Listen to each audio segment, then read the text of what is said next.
Энэ пост сегмент өнгөрсөн жилүүдэд урлагийн салбарт нэр хүнд нь тасралтгүй өсөж байгаа 21 хамтлагийн дуучин CL-ийн тухай сонирхолтой баримтуудыг хүргэж байна. 1. Түүний жинхэнэ нэрийг Ли Чжэрин гэдэг. Сөүл хотод 1991 онд физикийн профессорын гэр бүлд төрсэн тэрээр хүүхэд насаа Парис болон Токио хотуудад өнгөрөөжээ. Хамгийн анх 15 настайдаа Өмнөд Солонгосын YG Entertainment дуу бичлэгийн компанид дадлагжигчаар орсон байна. 2. Хөгжмөөс гадна загварын ертөнцид нөлөө бүхий нэгэн. Нүд хужирлан гайхалтай өнгөлөг хувцаслалт, онцгой содон загварын шийдлүүд нь түүнийг загварын салбарт томоохон байр суурь эзлэхэд хүргэжээ. 3. Өөртөө төгс сэтгэлтэй нэгэн. Сүүлийн амралтынхаа үеэр маш их жин нэмсэн зураг нь хэвлэл мэдээллийн хэрэгслээр цацагдаж, нилээдгүй шүүмжлэлт дагуулсан. Энэ тухай тэр ярихдаа би хүсвэл хизээж торхоо байж чадна. Гэхдээ би одоохондоо хүсэхгүй байна гэв.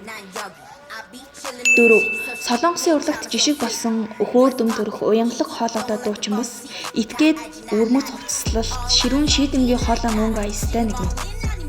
Энэ нь түүнийг бусдаас илүү өвөрмөц болгодог төдийгүй дэлхийн хэмжээний уран бүтээлч болоход нөлөөлдөг. 5. Хүмүүс тэр бүр онцлоод байдаггүй түүний нэг авьяас бол шүлэг бичих.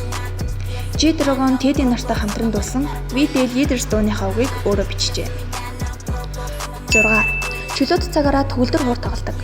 Хөгжмийн бүх төрлийн зэмсгийг сонирхдогч хамгийн их цаг зарцуулж тайвшрал мэдэрдэг зэмсэг нь төгөлдөр хуур. 7. Солонгосын K-pop-ын дамаг Bill Bang хамтлагийнхан болон Ariana Grande, Justin Bieber зэрэг алдарт ноцтой маш дотны найзууд бөгөөд уран бүтээлийн хувьд ч хамтрагчид юм.